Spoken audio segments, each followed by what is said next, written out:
right, welcome to Discernment Now. Rich Van Every here with Kevin Anthony, bringing you your weekly dose of discernment and the latest headlines from our legacy media.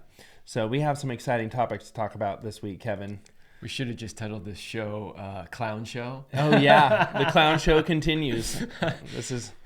So we got a lot of things to talk in this episode. I guess maybe the first one we should cover is what made the biggest news in the past week, which is the Trump indictment. They're going to indict Trump.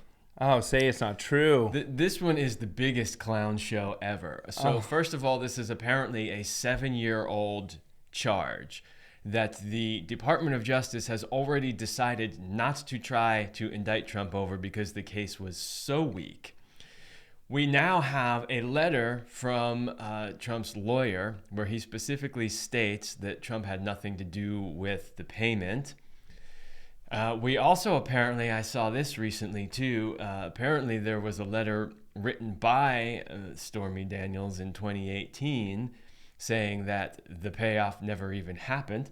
What? Oh, wow, I missed that. Not that the payoff didn't happen. I think that if I recall, the letter said something along the lines of, she's denied that this thing between her and Trump ever happened, like 5 times throughout the years or something, something like that. So that one we would have to verify the authenticity of, but it is something that I saw. But the point is that the case is so unbelievably weak that they can't even get an indictment. So there is a saying in the legal world, and that saying is, you can indict a ham sandwich. So what does that mean exactly? Now, that's literally a saying in the legal. What it means is this. You can literally indict anybody for anything because you don't actually have to produce the receipts. You don't have to actually show the evidence. So you go to a grand jury and you say, here's what we think is happening. And the grand jury can just say, okay, yeah, great. Go ahead. Bring an indictment. Now, a lot of people don't really understand even what the word indictment means. People, I've watched this for 6 years now with Trump, where the left, every time they threaten that they're going to indict Trump, I see people that consider themselves liberals on the left jumping for joy that Trump is indicted. This is finally the end of Trump. All an indictment means is that somebody's accusing you of something. That's all it means. Yeah. You can accuse anyone of anything. It doesn't mean it's real. So all an indictment means is that he's being accused of something. He still gets his fair day in court to prove his innocence. And by the way, in this country, supposedly, you're still innocent until proven guilty. So the whole thing about you can indict a ham sandwich is it doesn't take a lot to get an indictment. So people think that, if he's indicted, they must have some real evidence, like this, that for sure this time it's going to happen. It doesn't mean that at all. It just means that a prosecutor went in front of a grand jury and said, we want to indict this person. Now, because it's so easy to indict someone, because you can indict a ham sandwich, that means that what's happening in this Trump incident means the case has to be extremely weak. And here is why. They can't get an indictment.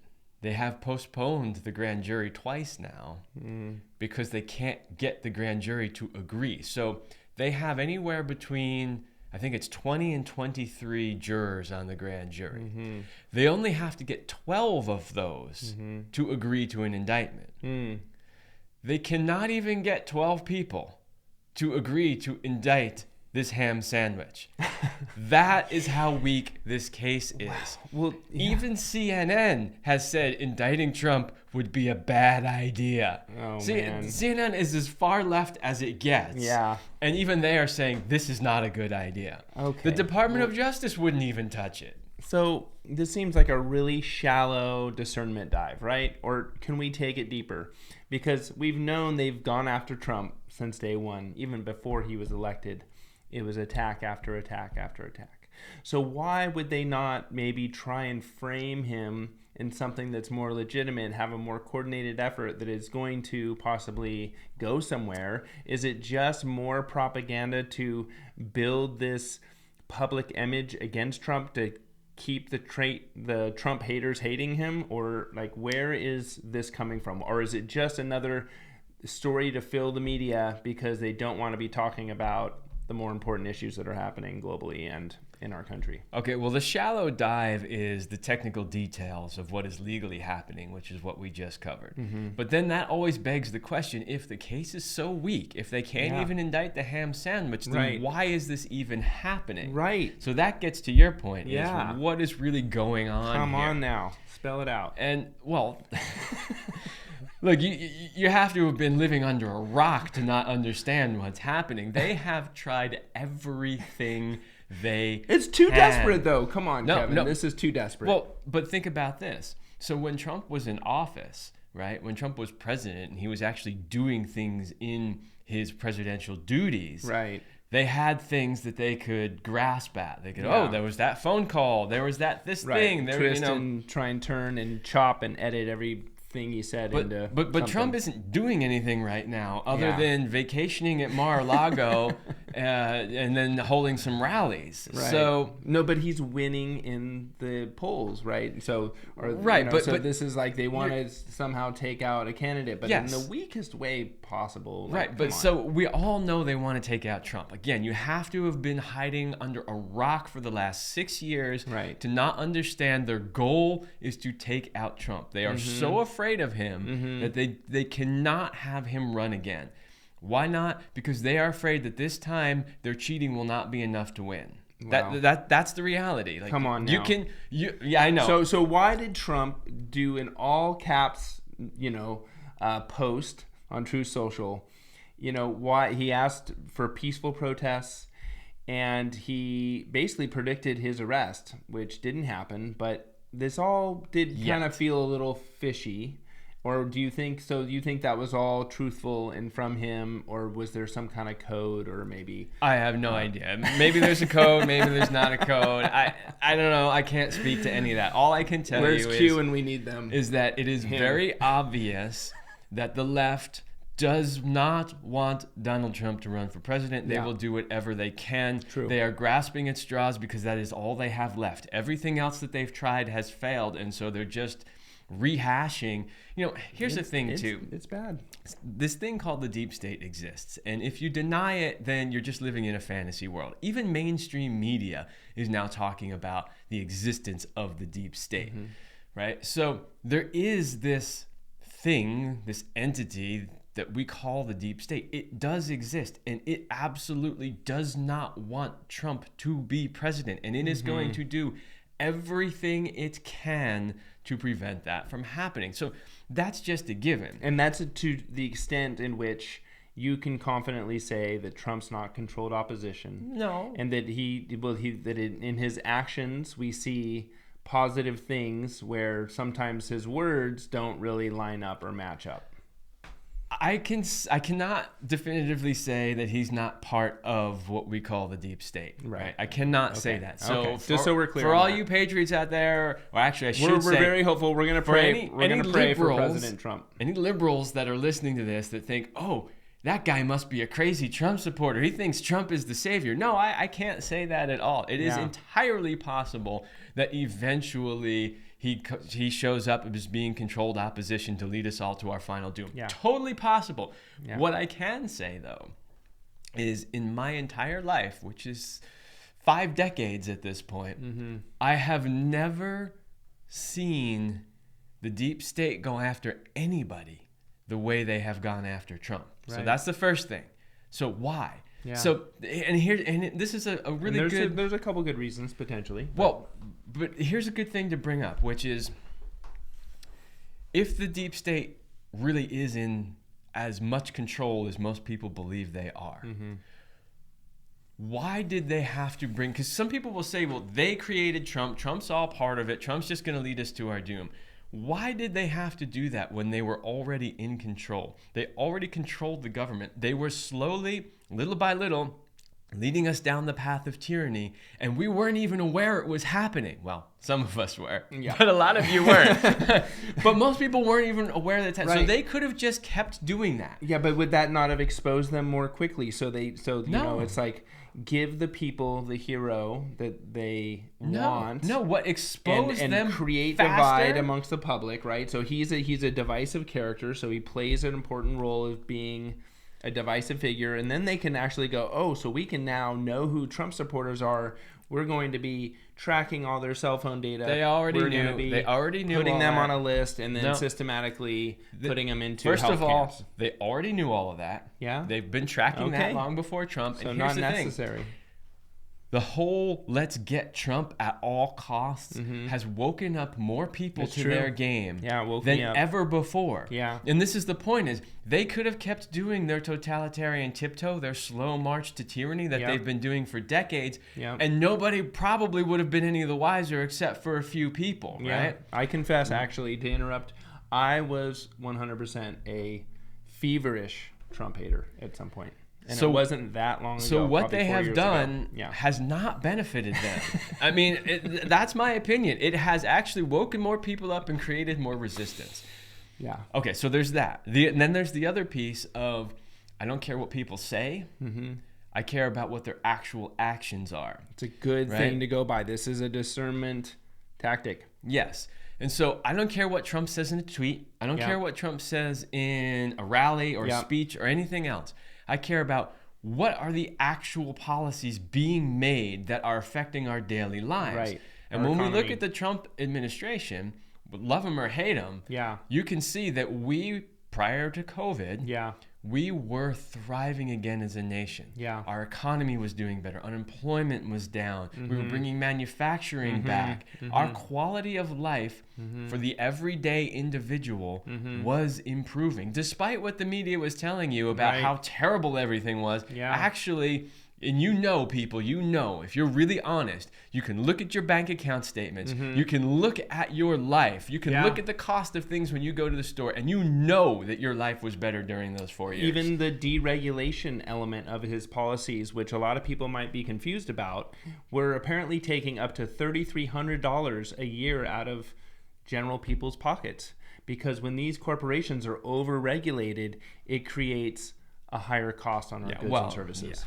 So there's a lot of things that that are not the top topics that I think he was doing to help improve our ability to. The left will tell you all the time that this deregulation is a bad thing and that it's allowing these corporations to run wild and take advantage of people. Exactly. It's not actually true. It can sometimes be true, but you have to look at the specific regulation and what it was intended to do, and then what were the consequences of it. Because a lot of times there's a regulation that's put in place where you're told it's to do this thing. But if you look at it 5 or 10 years later to see what did it actually do, you'll see it often had the reverse effect. So deregulating sometimes is a good thing. But that's a whole nother topic. So that's another discernment nugget for you today. Just put it in your pocket. All right. So, So back to the main topic that we started talking about, which is the imminent Trump arrest. It's obviously not so imminent because it hasn't happened yet because they can't get a grand jury to actually indict the ham sandwich. So we'll have to wait and see. I would also say you made a point about, well, why are they trying something so obviously weak? And maybe is this being used to distract us? Well, keep in mind that the cabal or the deep state, whatever term you want to use, in my opinion, there's technically two separate things, but we won't go there for now.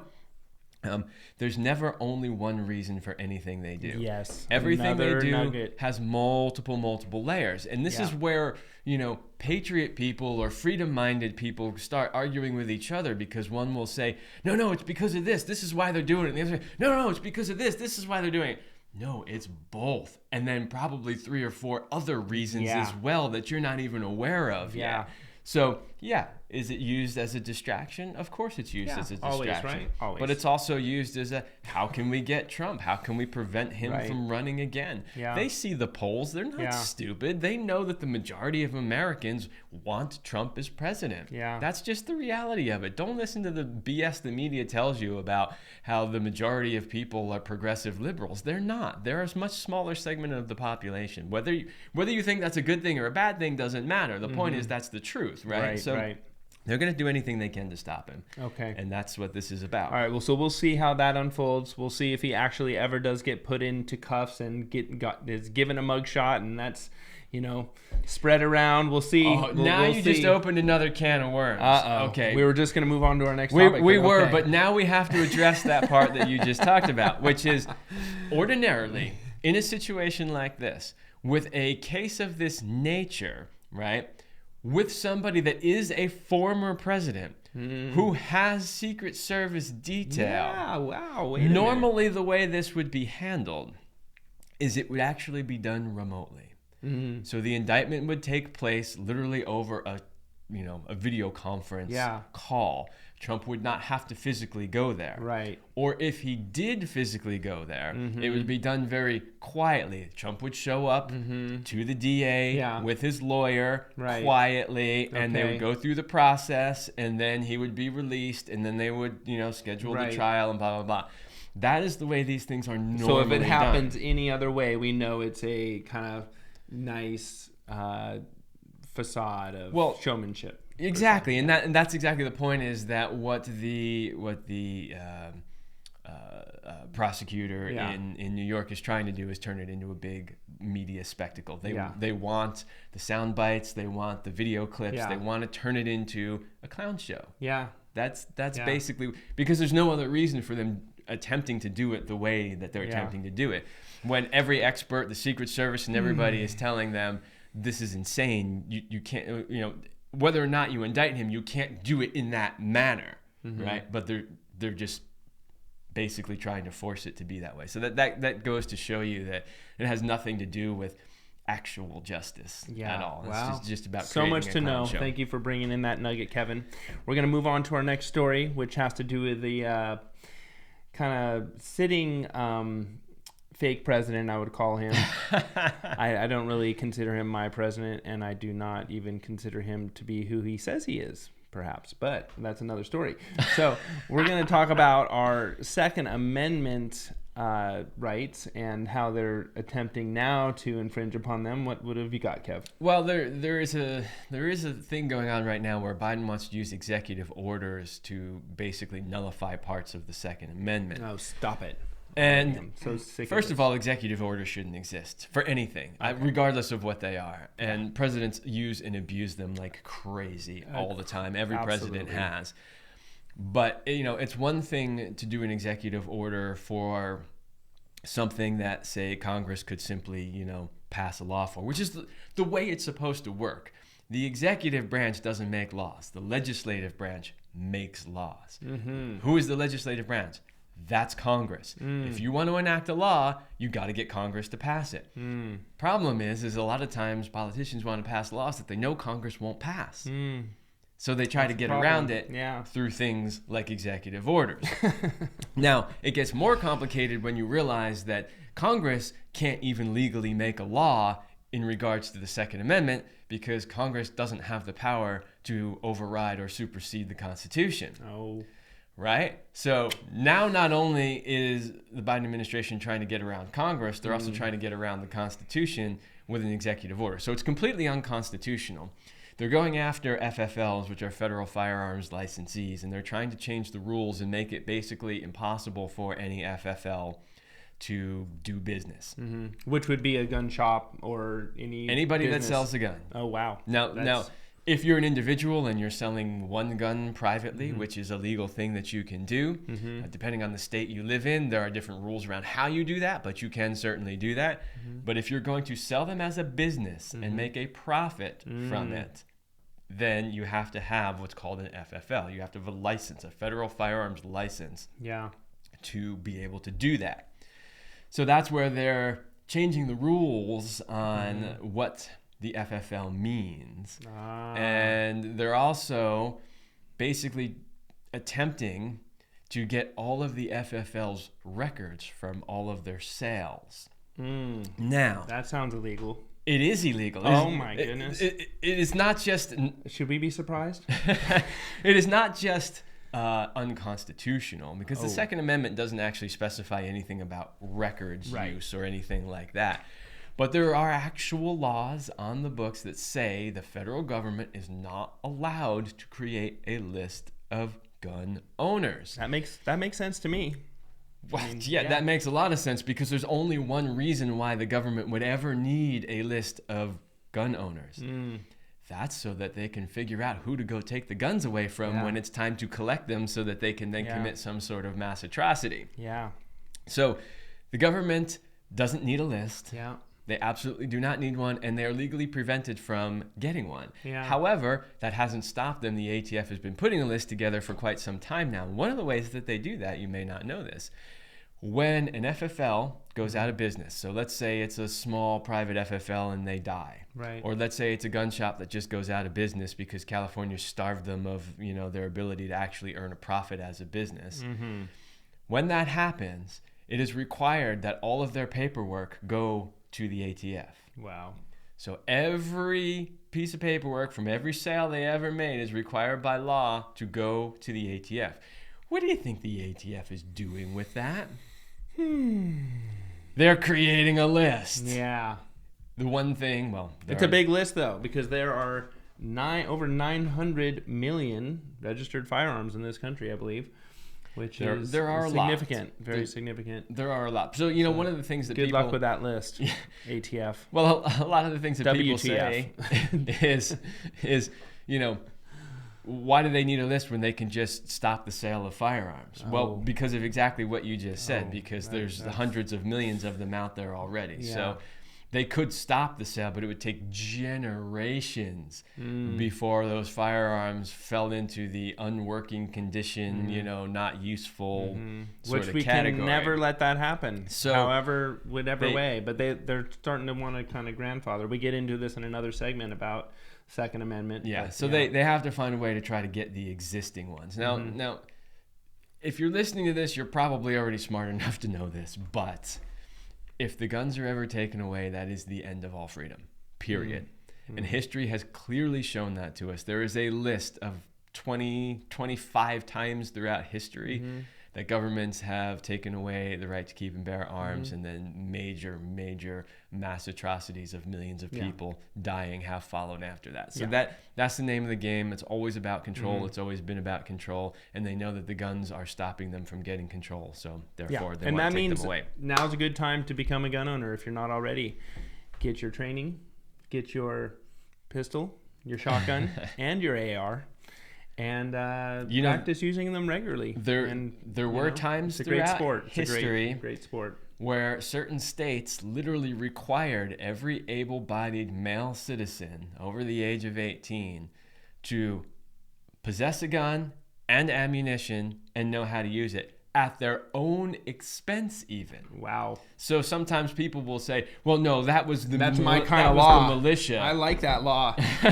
They'll say that was for the militia. That was the government controlled all the guns and they just gave them to... No. We can go back and look at historical analogs where there were states that said, no, every able-bodied male citizen over the age of 18 has to go out with their own money, buy a gun, and the ammunition that they need to operate that gun. So... Yep. All right, well, that was exciting. We're moving on.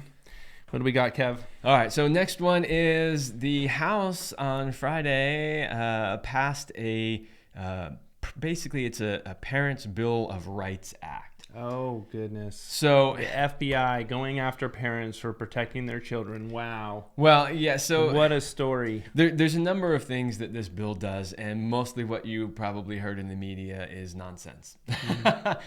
So they're telling you that it's trying to stop, there was, I forget the Democrat, I can't remember if he's a representative or a senator, but he got up there and basically gave this passionate speech where he was saying that this bill is going to prevent schools from teaching children about the Holocaust.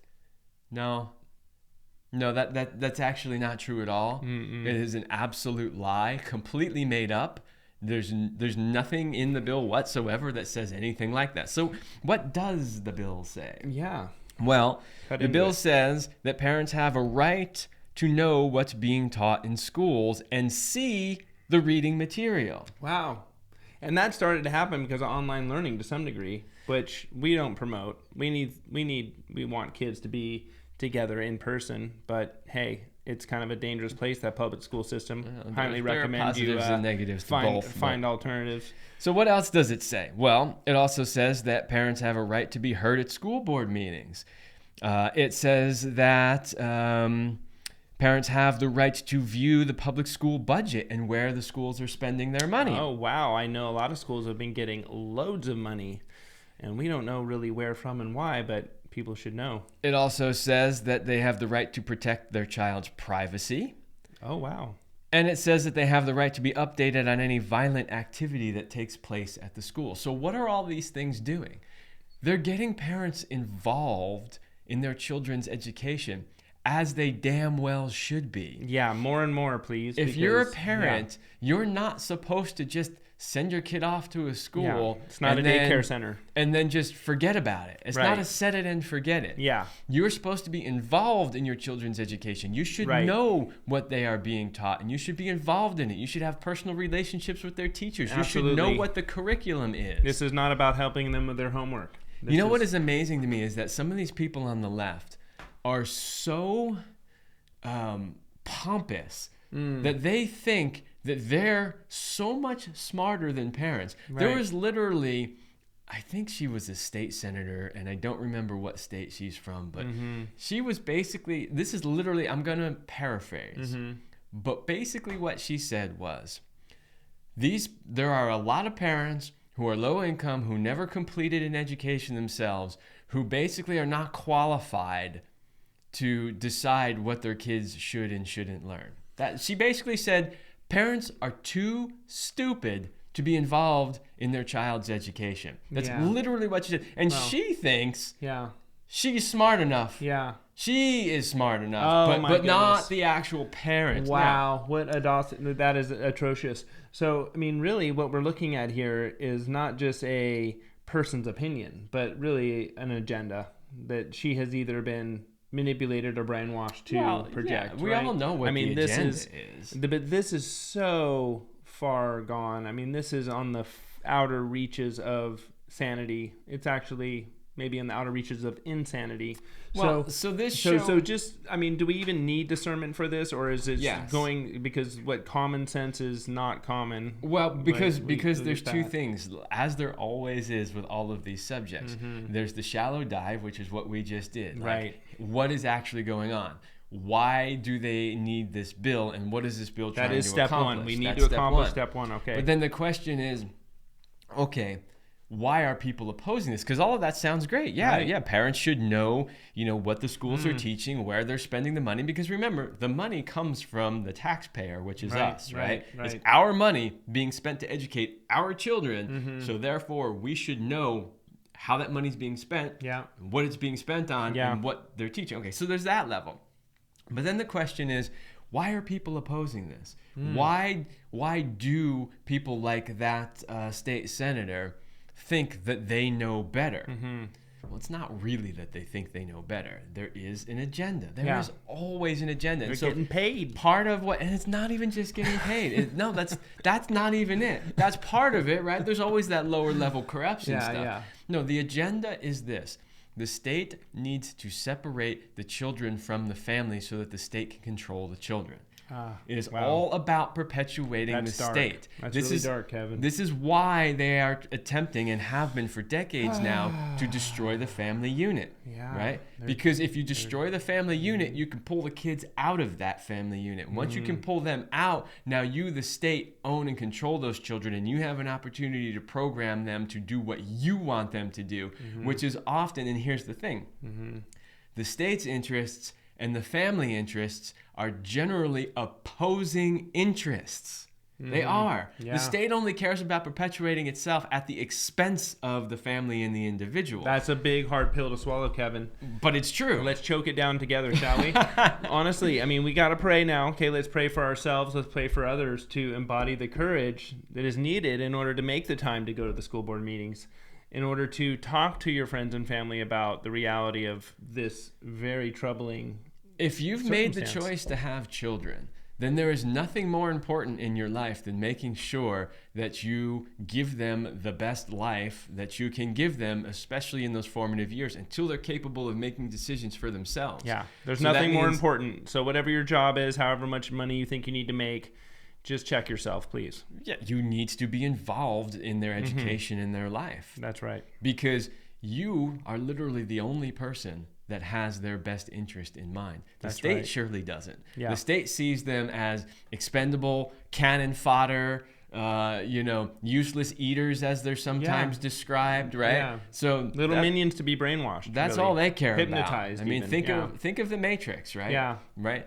Plugged into the Matrix as a battery. That's all they care about. And they'd like to confuse their gender and so much more. Well, that's all the thing. All right. Okay. So let's move on.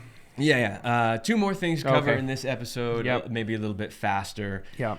Next one is the appeals court has blocked Biden's vaccine mandate. Oh, wow. Again. So another win for freedom. Okay. So that's an important one to understand. Don't lose hope. There's always, and don't lose faith, more importantly. What is interesting about that, too, and this is a rabbit hole we don't really have time to go into in this episode, but we'll skip off of it.